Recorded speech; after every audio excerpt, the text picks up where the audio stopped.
Okay. 3 weeks ago, I wrote a speech. But tonight, my soul is telling me not to deliver the speech, and I'm not going to deliver the speech. It is certainly for another time, another opportunity, maybe in August, maybe another time. But I went to see Professor Molefi Asante. He's a great professor. When I was finishing my research, I read I cannot read all his 72 books, but I read a couple of pages, and I read some of his books, and I was very, very impressed. Very, very impressed. So when we hear people coming here and they say that, Africans or black people talk, but they don't have any plan, it is not true. Yes, it's not true. So we hear that often, but it's not true. If you take your time to go and read Professor Molefi Asante's books, you will see that he has read Du Bois, Garvey, and all those people, and he brought his new dimension in the Pan-African scholarship. So I went to his office, and I saw somebody who was very, very simple, humble, and then the title of my speech, in fact, was the title of a book I saw on his bookshelf, and this I realized that that God is working in mysterious ways. I did not expect him to be that simple, and I was happy, and he came here. And my friend who introduced me to Molefi Asante told me that if Molefi Asante said that he's going to come, he's going to be there. That's right. And then he proved it today, and maybe he was surrounded by so with thinkers and leaders like Molefi Asante, we know that we have the right tools and methodology and strategy to try and empower the African community and the global African community. So I want us to thank Professor Molefi Asante for his brilliant presentation. Let's thank also Peter Bailey. I did not know Peter Bailey. I met him through Randy. And he told me that he was a Malcolmite. That was the first time I heard that word. And I told Randy, we organize this forum so that all the ites can come together. The Malcolmites, the Garveyites, the Asanteites, and the Sankarites, so that we can come together and then see how we can, support each other. And I'm glad he was here, and then we're honored to have him and he spoke wonderfully. And I think he enlightened somebody in this room. Let's give a round of applause to Peter Bailey. Third person is Maurice Kane. He's from Jamaica. He speaks French, and then of course he speaks Patois and English. And Maurice Kane is the director of the Friends of the Congo, and Randy Short is part of the organization, and then the brother Paul over there is also part of the organization. They have been doing a wonderful job, because they have at heart the issues of Africa and the challenges facing Congo. And then I respect him greatly, and then he's been, I promise that when we have the opportunity, he's going to speak, and I think he enlightened us about the plight of Congo. Let's give a round of applause to Maurice Kane. Chioma Oru, a powerful lady. We were supposed to have Sama, and she was dealing with some issues because she's moving to Connecticut to finish a PhD program, and she could not be here. And then we had to replace her, and I wanted to choose a man, and then Maurice Kane insisted, and that we replace a woman by another woman because we cannot say we're Pan-Africanists and on a panel we don't have a lady. That's right. And I think he was right. And so thank Maurice Kane for that. And then Chioma did a great job. And another thing I wanted to say, I wanted to thank my friends. There are a couple of people I know who've been supporting me. The Sankaras family, they are part of this group. We have Deborah, George, Frank, and Kofi, and Abu. We're coming together, and then we are trying. We are trying, and I want all of you to understand that we are trying. And then for this conference, we put our monies together, because one person called me and asked me, who sponsored the conference? And I say, it is our monies we put together to organize this conference. Okay, and this is our 7th conference, and we it's not because we don't need money. We never ask anybody we don't do like in church to ask people to give money. We don't do that. Because we know each other, we know Africans and we know black people. Okay, so when there are people who trust us, or my friends, we put our monies together. When we pay this room, it's $779.82, and then we know that we have it. Then we invite people, and then we come, and then so that we can fellowship and so that we can debate. Because we need to own the debate about our own issues, and it is not normal that to have the U.S. Institute of Peace and all those organizations debate about our issues. So that's why we're doing this. We are not perfect. We are far from being perfect. There are certainly some flaws in the organization. But if we don't learn to trust each other as black people, there is no way we're going to build the unity we want to build. So we are going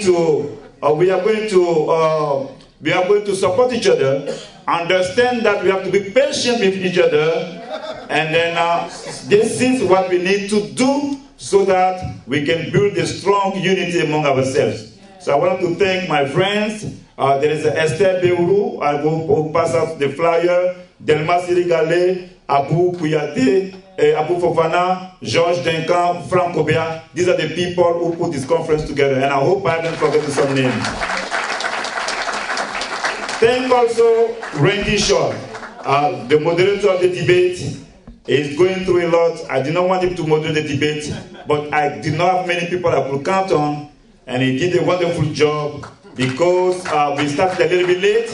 We needed somebody who could talk and speak, so that people could be patient, and he did a wonderful job. He wrote the media advisory. Let's give a round of applause to the moderator, Randy Shaw. Let's also give a round of applause to Netfa Freeman. He is an activist. He works with WFPW on 89.3. Okay, I don't know how to say that. I always struggle with those lawyers. So he put for the first time the conference was advertised on 89.3 because of NetFi. He wanted to support our efforts. So I thank you, I appreciate you, brother. And also, one more thing I wanted to say. If I forgot something, you can correct me. Did I forget anything? Yes, you forgot to say thank you to your woman. Yeah, okay. My better half, yeah, she's outside. No, but she needs to say my better half, she's outside. I want to thank Dr. Racine. She's Dr. Racine? Yes. Dr. Racine is she teaches at UDC. She's been supportive of what I try to do over there, very patient. And then she heard about the conference, and she told me that she was coming. I was surprised, and I saw her. She even brought a guest, I think her sister. I'd like to thank you, Dr. Racine. And there was a beautiful young lady over there. She was a white lady. She's from Croatia. Her husband is African-American. She's my student. And she decided to come, and she brought a family-in-law. I wanted to thank her. She's not here, but I wanted to thank her. Yeah, my nephew, Kaya Carter. Okay. Yeah, Dr. Mulefia Asante nephew, Kaya. We also thank you. Anna. Okay. Now, Anna Mwalago, we always praise her. She's going to come and perform one thing, and then if I forgot something, I'm sorry. We are going to try and do this conference. Maybe we schedule a conference in two months. We will try. If you think that we seem to be serious, if you think that we are trying, and you think that we are persistent, and we don't say that we're doing an excellent job, if you want to support, you can talk to me, talk to some of my friends, and this is our passion. Nobody pays us for that. We do that with joy. Because if I was not doing this, if we were not doing this, I was not going to have to be in contact with Professor Mulefia Asante. For me, it was at the peak of a mountain somewhere at Temple University. So this is how we can connect and know each other and know what we do. This is how we can build a Pan-African coalition. And we need to bridge that gap between Africans and people of African descent. It is through a forum like this one that we can do that and be supportive of each other. Anna Mwalago, thank you very much. Before we end, I just wanted to do one poem to encourage us about culture. Before I came to the United States, I'm from Kenya, and I was very excited, you know. When you are in Africa, you always see movies and TVs about America. And I started wearing those baggy jeans and singing the rap songs because that's what they were showing me on TV. Then when I came to America, I saw how so many people were not really representing Africa in a positive light. So I decided I would be one of them because where I was coming from, I was not hungry. I was not a person who did not have food. But all I saw on TV were children who were dying. I'm not saying that Africa doesn't have both negative and positive. It has. So does any other country in the world. So because of that, I wrote this poem so that today, when you come out of here, you celebrate your culture. You celebrate who you are. And one more thing, God gave me the blessing of going back to Kenya. And when I went there, I realized one thing. We people who are here, who know better now, we have the opportunity to teach the children at home. Because they are still watching the American media. They are still dancing to the rap music. And they are still enjoying that. So it's our duty now to teach them and tell them what is going on in their own backyard. While we are far away, we can see it. They don't seem to see what's going on. I also have a CD with me, and I will be selling it outside. I also want to give a shout out to my husband. He supports me. So without him, I would not have been able to be here today because he's the one who drove me here. But I just also want to say thank you. And this poem is for all of us. It's called Bring In the Flavor. Usicheze na ule moto we, utakuja we. Ujichoma we, usicheze na ule moto we, utakuja we. Ujichoma we, usicheze na ule moto we, utakuja we. Ujichoma we. As I speak, rhymes flow into my mind, and as I blaze the stage, I hope you will relate and comprehend my linguistic phrases as I speak your dialectic phrases and use my accentual tongue to bless thee with words of wisdom. I am a victim of discrimination. No, not because I'm black, and sure enough I ain't white, because I am an immigrant, an alien, a foreigner. See, I speak the same words, comprehend the same phrases, but just because my tongue rolls in a different way, that don't mean I'm dumb. And see, yes, comprende English. Because I probably speak and know more English than you. See, I'm tired of being labeled. People talking to me slowly like I'm dumb, having some disability of some sort. Shoot. Disability ain't nobody's choosing. But sister, brother, I am fine. 100% sane. Matter of fact, much better than you in many ways than one. I mean, if you cannot say my name right, moi, la, ro, then you have no right to tell me to say water if I know it as water. I mean, what is the meaning of this conversation and what is the purpose of communication? To drink water or to say water? So, honey child, please, if you have not walked in my shoes, you have not sat in my world, and don't you dare command me to walk in your shoes, because I love the smell of my feet, the feel of my shoes, and the history of my life. I mean, have you ever seen a monkey before? I mean, do you know what it does? How it jumps? Have you had the pleasure of walking bare feet, feeling the sand tickling your toes? Have you been cramped up in a bus, loaded with people, each talking their own languages but their faces looking so similar? Have you had the pleasure of dancing to the rhythm of the drums, and the music of the ululation?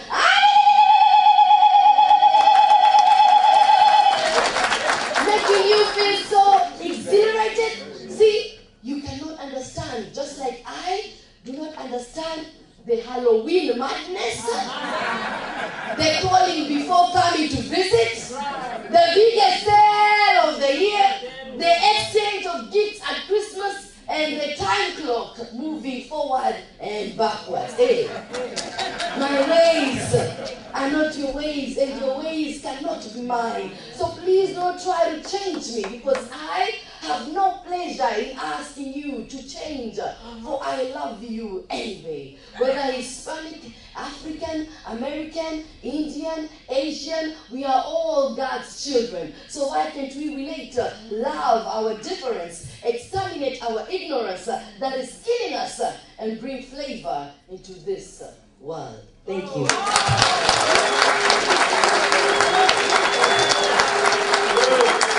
Can you get a standing ovation, y'all? Come on, y'all. Come on, y'all. Give it up for her.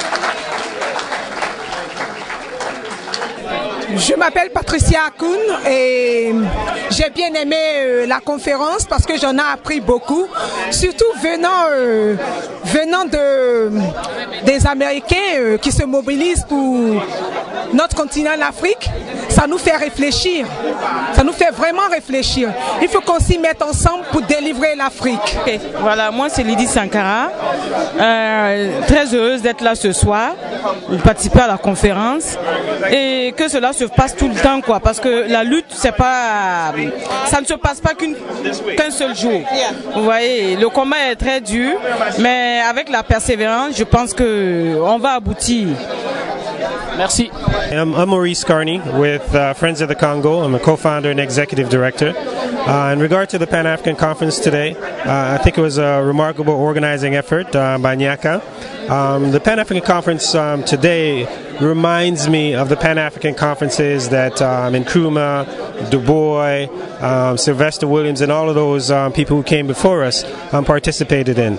So we certainly building on a tradition, and we look forward to hosting and organizing other conferences so people of African ancestry from all around the world can join us in building this Nkrumah's dream of a unified Africa, the United States of Africa. So for all you who are watching me and listening, we encourage you to join us. We encourage you to get involved. Young people are on the march and taking our own destiny in our own hands to bring about lasting change and human dignity on the African continent. Obi Egbuna, the U.S. correspondent to the Herald, the national newspaper of Zimbabwe. I was here today to talk about this being the 10th anniversary of the Zimbabwe Democracy Economic Recovery Act of 2001, which are sanctions imposed on Zimbabwe. United States, European Union sanctions imposed on Zimbabwe. For the third year in a row, U.S. President Barack Obama has used his executive order to renew these sanctions. Even though the Southern African Development Community, the collective diplomatic organ of Southern Africa as a region, has been in resistance of these sanctions for 10 years. Even though the African Union as a collective unit has been against these sanctions. Even though the non-aligned movement have been against these sanctions. And this is a classic example of Africans in the diaspora and Africans on the continent not being on the same page. At a moment in history where we focus on military warfare, traditional warfare, guns, bombs, planes, more than sanctions. And these are the type of sanctions that are in tradition of the sanctions imposed by former U.S. Secretary of State Madeleine Albright that left 2 million Iraqis dead in the streets of Iraq. These are sanctions in the form of the blockade on Cuba, which is approaching its 50th year, which has cost the Cuban Revolution $97 billion. These sanctions are aimed at destroying Zimbabwe's educational infrastructure, where they have a 97% literacy rate, destroying the agricultural sector of the country, where 350,000 families have received land from the land reclamation program. These sanctions are a vindictive response to the land reclamation program of Zimbabwe. These sanctions are trying to undermine the Diamond Initiative in Zimbabwe and the Indigenization Initiative, where any business, foreign business in the country has to be overseen by the indigenous people. So we're saying Zimbabwe forever, these sanctions never. U.S.-EU sanctions aimed at trying to force a U.S.-EU motivated and inspired regime change in Zimbabwe, using the sanctions as a vehicle to carry out this genocidal objective. Zimbabwe forever, U.S.-EU sanctions never. Thank you. Hi, how you doing? I'm fine. And what are your thoughts about the conference? Oh, that was wonderful. One of the objectives why I was here is to see how people can come together and contribute, because as I said, I always said, the development of Africa, the head tier of Africa will come from African people themselves. We have to stop finding the excuse about why people doing this, why people doing that. If the African people can start understand that we have to come together and try to find the solution about how to promote Africa for the better life, how to start canceling some problem in Africa that lack us to develop, it will be a wonderful thing. And I'm very satisfied with this conference today because many have been saying, and it's on my expectation that I heard everything that I think should be done, that Africa can prosper. So my name is Dudu Teklengule. I'm from Cameroon. I met Ivoire TV 1 or 2 times already, and I'm going to that direction because I'm creating my online TV too, which is PanAfric TV, and we're gonna work together like a partnership. They have their editorial, I have mine. Mine is to open speech from Africa. Every African people can come and speak out his experience and what he think we can do to help Africa to develop, and that is one of the objectives why I came to this Pan-African, and I will be glad to be members of them to give my experience to help our people back home. Would you like to share your thoughts about the event? Oh, yes, definitely. It was very, very good. I mean, as usual, just to have Africans all coming together, that's whatever we talk about, it's okay. I hope next time we can have more of a plan, and which is a lot of people were concerned about that, and also speak about how the history of Africa can teach us to do things better in the future, because it's been done before and we just keep forgetting about it. I always speak about the history and I think people get tired of me, but that's what I want to do. So yeah, so I had a good time. It was nice to see everyone again and liaison. I hope more Africans can come, especially Africans here in New York. As far as New York, Connecticut, there's a lot of us. There are a lot of us, yeah. Oh, my name is Bongile Makaya. And I'm here with performing and recording artist Anna Walago, who just finished performing at the Pan-African Conference in Rockville, Maryland. She has some thoughts to share, and we'd like her to do that. Hi everyone, and I'm happy to have been a part of this. What do you want me to say? I enjoyed the conference. It was beautiful. The concept of United States of Africa is one that now needs to be used or activated. Let's not talk only about it, let's be about it. And this is what I do, and this is my new CD, by the way, and the CD is about Africa, promoting Africa in a positive light. We've always heard about this and this, but African are beautiful people. Africa in itself is the richest continent in the world. We have gold, we have rubber, we have cocoa, we have diamonds, we have coltan that makes all the cell phones and computers and PlayStations. What you talking about? We just need to unite, you know, as they say, no Uncle Toms, no traitors. Come together, fight for Africa, unite for Africa, make policies for ourselves. Let us not accept other people to dictate what they want for Africa. Let us be the ones who say, this is what we want for Africa. So children, men, women, mothers, fathers, everyone, United States for Africa. Vous l'avez découvert ici. Que vous avez découvert Ivoire TV. Ivoire TV.